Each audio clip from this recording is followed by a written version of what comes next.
Yes, well, they were. They loved them. And they were friends. They all thought of them as friends and allies and helpful breadwinners. They had no fear whatever of killers. No, they loved them. And they knew them and called them by name. It's unbelievable to know what those killers actually did. You couldn't believe it unless you saw it, like I saw it myself, the things they used to do. If they saw the whale going the wrong way, they'd get there and head it back towards the whaleboat, or they'd try and lead the whaleboat up to the whale. All those things, they were better than sheepdogs. And they had a brain better than a human being, I think. Killers? I'm sitting right alongside the boat. Yeah, no, no more. Tom, Hooky. That's a funny thing, years afterwards, I seen a Hooky off for Saltwater Creek before I was out the fishing game. And they called him Hooky, he had a big tall fin that was broken over the top. That's the last I've seen of the killers. Of course, there's killers, whales out here now, but I don't know, strange as they are, I don't know whether you get near them or not. You might. Extraordinary how this story came to me. It is a really extraordinary story. It's something that's never happened anywhere else in the world, and it could never happen again. Now this story is based on a place called Twofold Bay on the far south coast of New South Wales, which was used for fairly extensive whaling in the early days. Killer whales have extraordinary intelligence. They did the most extraordinary things. What they used to do was they would round up the whales for the Davidsons and others, just like people in the country use sheepdogs to round up sheep. And they used to try to herd the whales into the bay from out at sea so that the whalers could get them.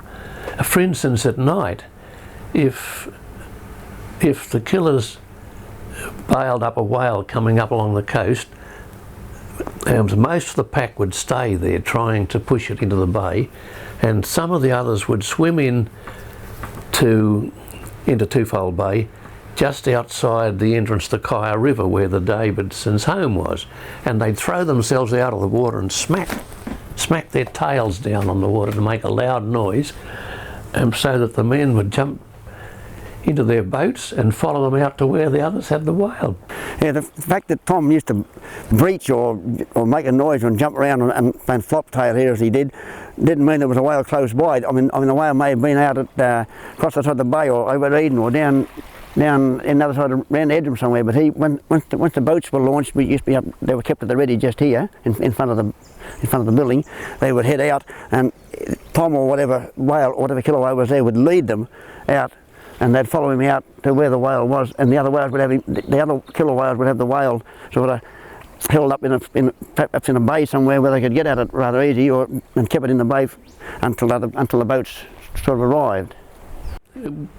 When they'd harpooned a whale, the killers often used to swim and throw themselves on top of the whale over its blowhole to stop it breathing. But some used to be a bit mischievous, like old Tom occasionally would grab the rope in his teeth and hang on to it. And if you see his skeleton in the museum, you'll see some of the teeth where they're worn down from rubbing on the harpoon rope. The killer whale, terrible faithful, the killer whale, you grab onto the fin when you come alongside the boat. And we used to be over snapper fishing, and they have the calic line down there, like anchored on a snapper ground, and the killer whale would come along, grab onto the line, and tow you around, even a 27-foot boat. Wouldn't take you far, just flying around, you know. Strangely enough, all the killers wanted was the tongue of the whale. and that was their reward. George and the whalers used to let them get the whale's tongue, and then of course they would anchor and buoy the carcass for a couple of days before they came and towed it in.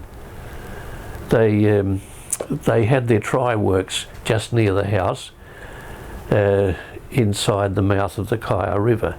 Tom used to come into the entrance to the river, the Kaya River, and he'd flop-tail, what we call flop-tail, at the entrance to the river.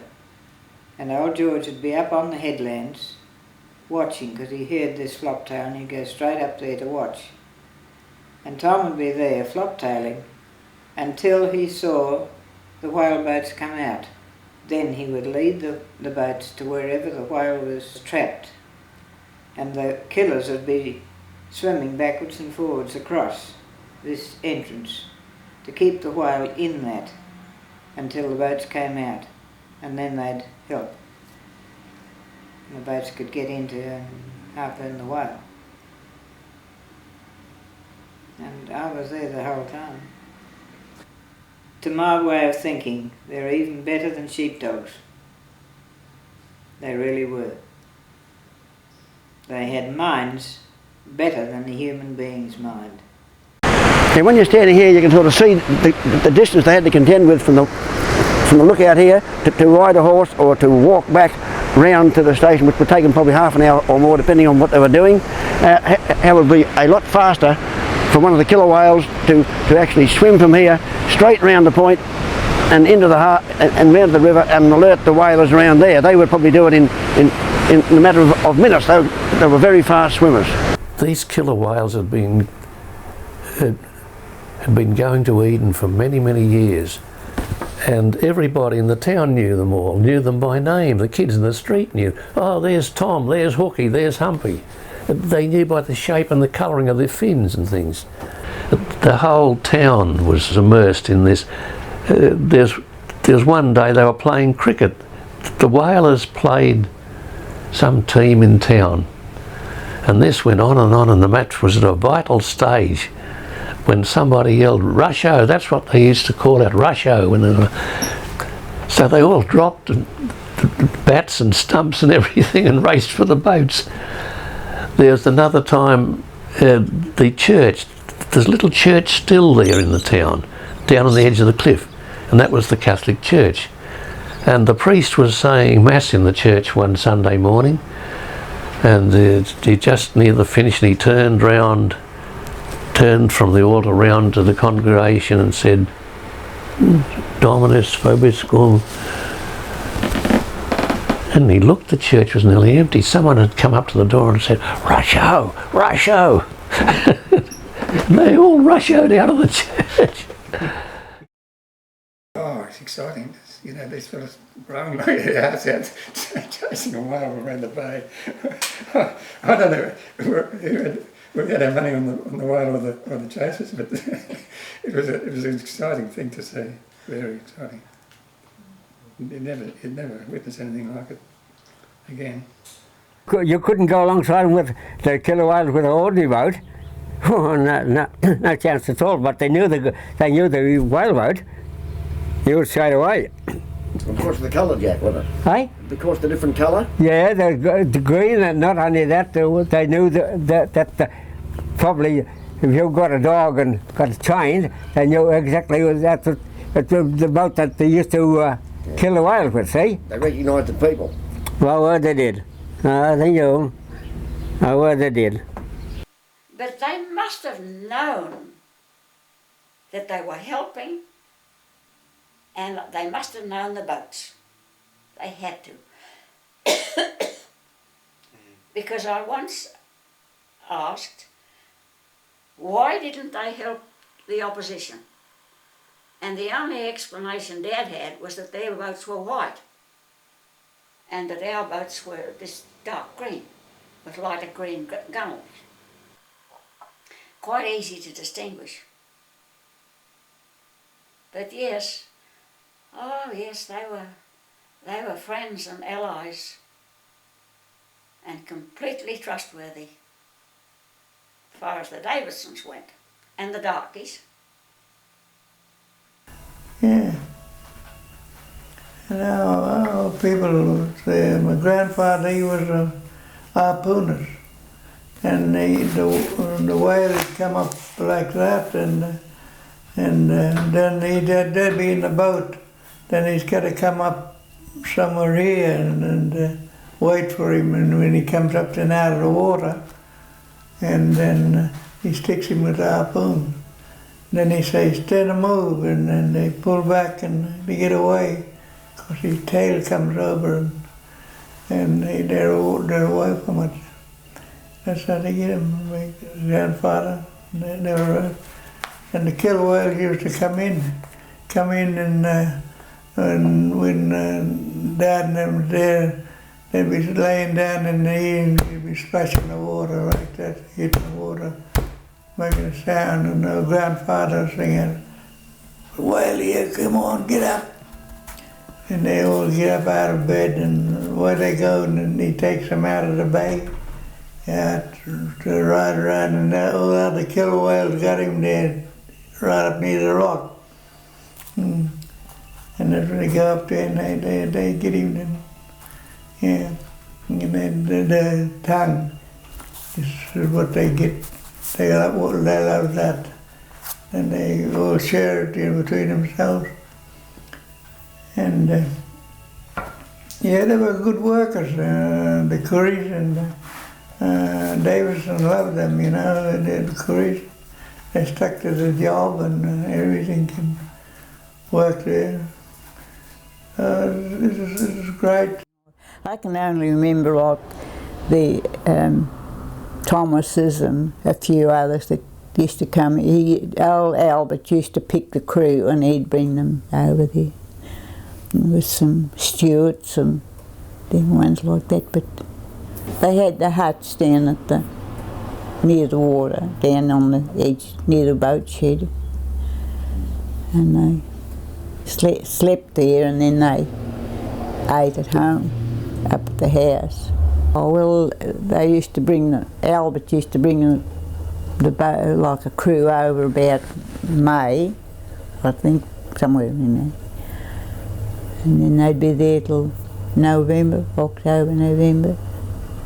And when we see the wattle trees, these wattle trees bloom, and they're just starting to come, then wait till nearly bloom, and we're watching that, and then we say, "Come on," we get the old grandfather say, "Come on, we go down, see the whale coming now, it'll soon be coming." Go down there, and they go right out the point, and they sit down there, and the next morning you see them coming. I'd go out to south head of a day, like they'd go take their lunch, and they'd go out there, and they'd stop out there all day. If there was no whales, they'd wait for them if any came, and then they'd come home at night for tea. Sometimes they stopped out all night chasing, watching, waiting for daylight.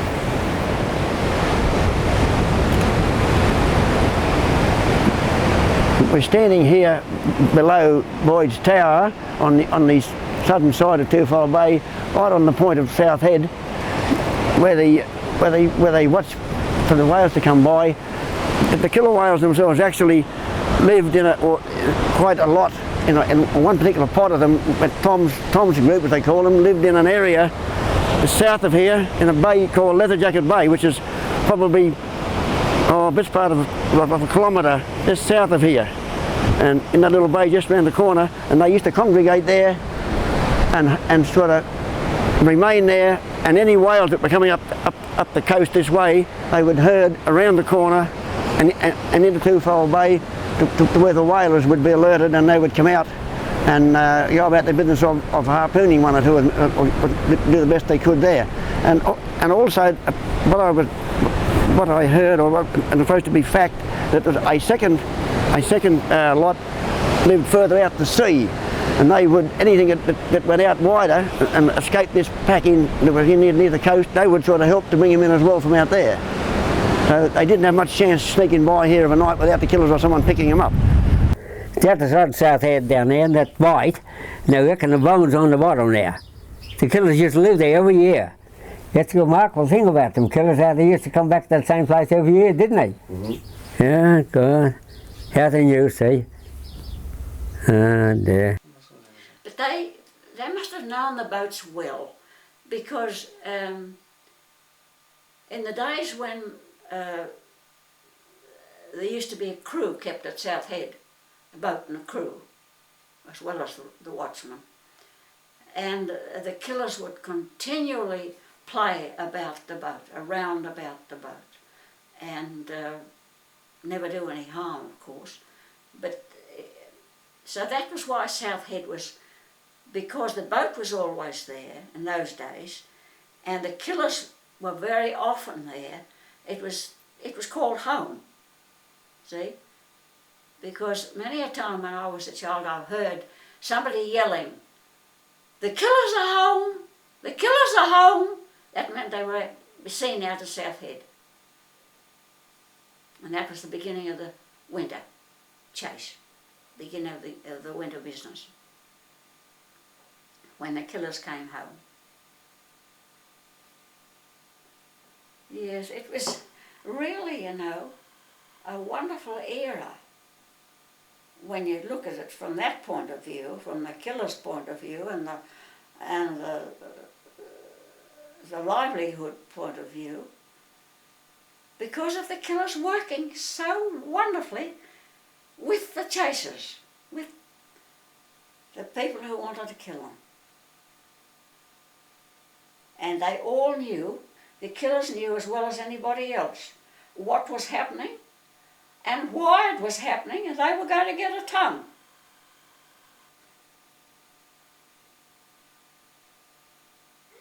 And they knew they were working with these other, whatever they thought they were, the boat and the people, to that end. And they wouldn't hurt the humans. They would help them. Well, the time that smashed away about our new trees with Norm Silverson within that time. Mm-hmm. Anyway, I don't think he ever got over that. The killer whales were swimming around them and everything. Yeah, take the notes here. Terrible quiet. There was an extraordinary relationship between these killer whales and people like George Davidson. One of the dangers of this whaling, particularly at night, was that when they harpooned the whale, it would go for its life, and the rope would rush out of the boat at great speed. The danger was getting your foot in that rope and going over with it. And this did happen to George one night, and he was thrown overboard. And while he was in the water, he saw this great fin come up alongside him. He thought, "Oh my God, I hope it's not a shark," because there were plenty of sharks there. And then he saw this great big eye looking at him, swimming alongside him, and he knew it was old Tom. And he had this strange feeling that Tom was there to, as a kind of a bodyguard. He was there to protect him from sharks or anything else. And Tom swam alongside him until the relief boat came to pick him up. Yeah, well, according to an old man, he said that was true. He said he was there when one boat got smashed up, and he said, I forget whether he said it was old Tom or one of them anyway, swam right alongside George, just swam along with him like that right till he got into the boat. He said he was only 3 feet away from him. He said everyone was panicking. They thought that he was going to have a go at him, you know. He said, but he just swam with him till he got to the boat, and then he climbed him, and away the thing went. But he said that happened a few times with them thrown in the water. The killers had just circled the smashed boat like that. So he said they must have been protecting them, you know. they went out one day, then about a mile out in the sea, and a whale come along, and they had a white fella in there, and he says, they said, stand a move.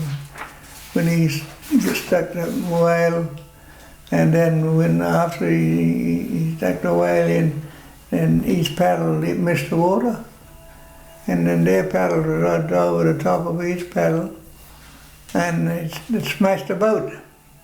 His tail smashed the boat, knocked him out, smashed the boat. They put him on a bit of wood, and grandfather said, I'm going to swim in now, he said, and get a launch to come out, pick it up. So then he got a big fin like that up here, killer whale.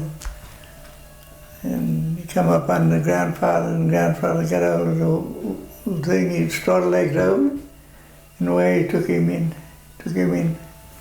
Yeah. So he was more with the Aborigines than the white people.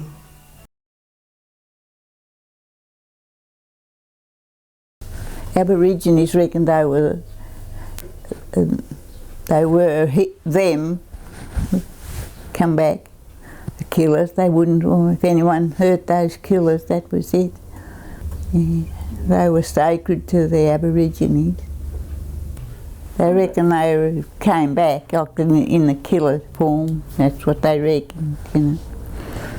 I remember hearing more than once the story of Jimmy, the baby killer.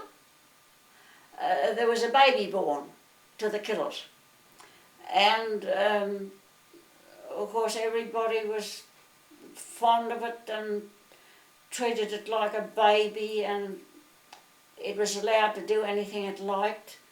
And it used to, this day, it was playing with the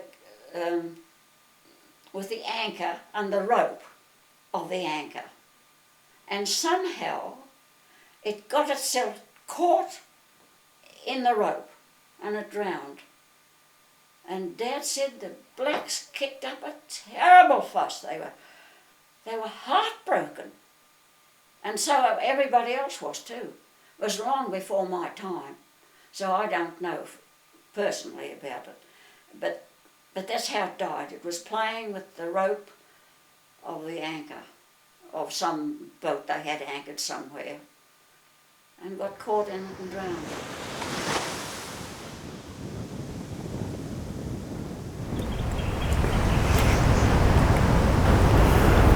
Just in front of me here, there's an inscription to Jimmy the killer, the killer whale that was drowned, but tangled up in the ropes of the whale boats when they were whale hunting, and he was unfortunately drowned, which was a bit of a blow to the locals, because they were looked on by the Aboriginals as being pretty important and part of their family, and they would probably have a week or so not working while they were sort of mourning the death of that killer.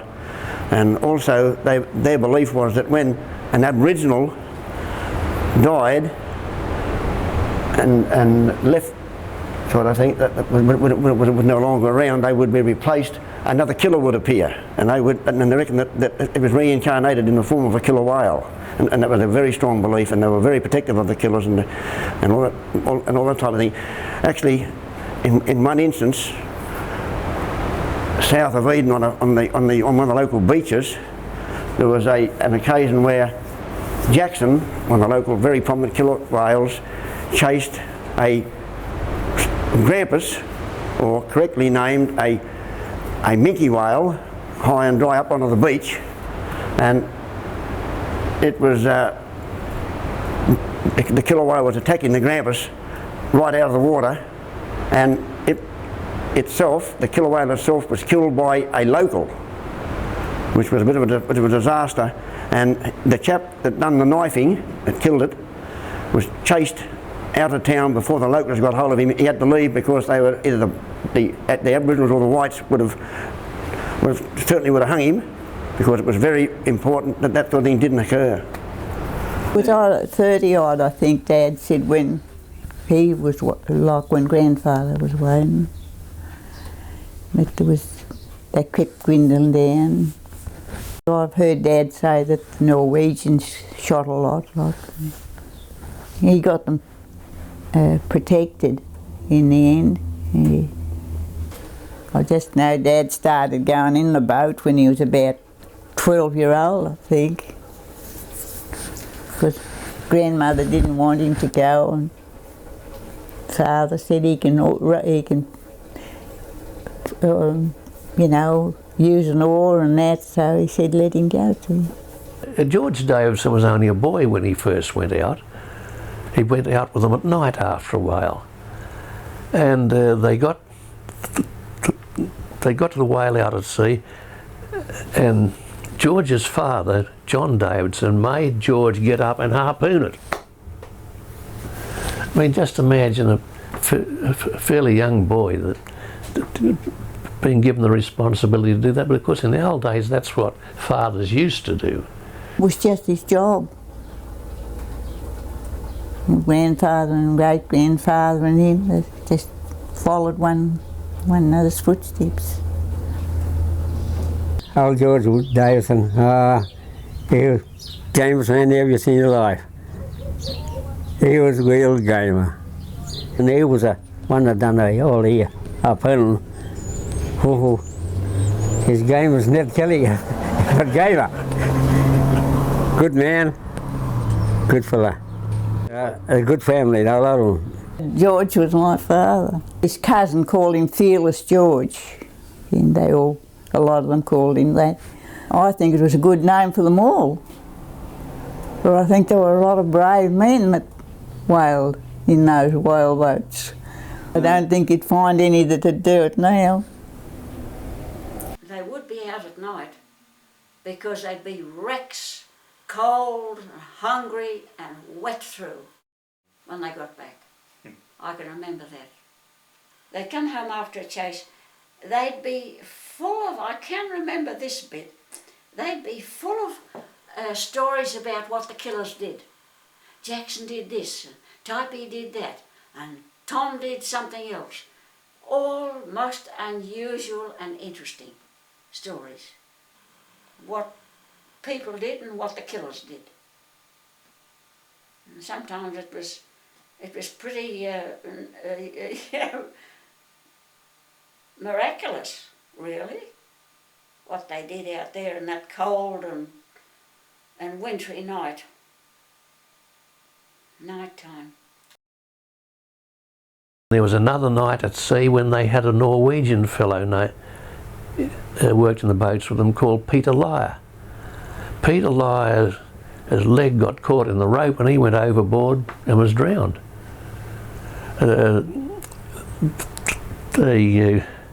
When they got ashore again, they were using the big stone tower on South Head that Ben Boyd had built as lighthouse.